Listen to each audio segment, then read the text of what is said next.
Hi everyone, this is a technical analysis on USDJPY. Let's start with a fundamental overview first. The USD finished last week at the lows despite the lack of meaningful catalysts.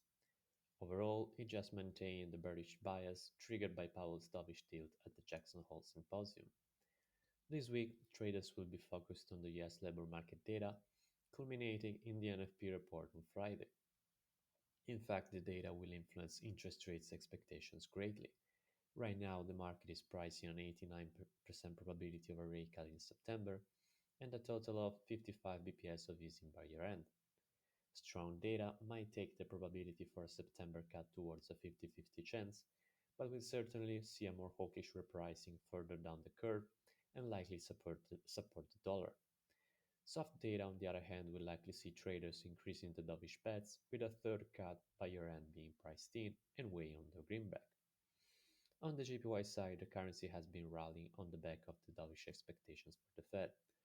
For more JPY appreciation, we will need weak US data to increase the dovish bets on the Fed, or a series of higher inflation figures for Japan to price in more rate hikes than currently expected. Now on the daily chart, we can see the USD JPY continues to range below the major 148.50 resistance.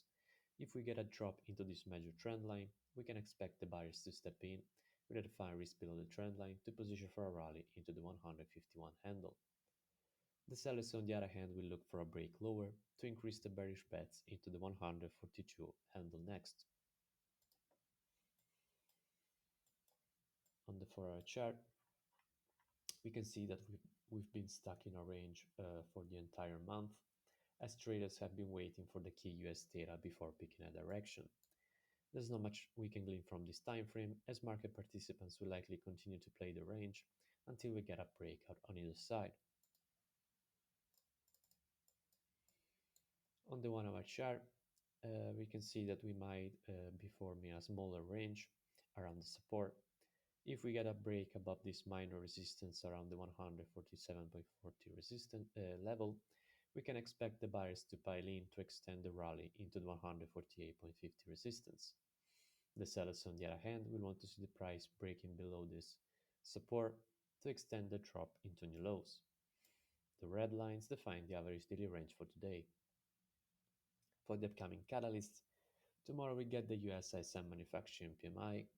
On Wednesday, we have the US job openings data. On Thursday, we get the US ADP, the latest US jobless claims figures, and the US ISM services PMI. And on Friday, we conclude the week with the Japanese wage growth data and the US NFP report.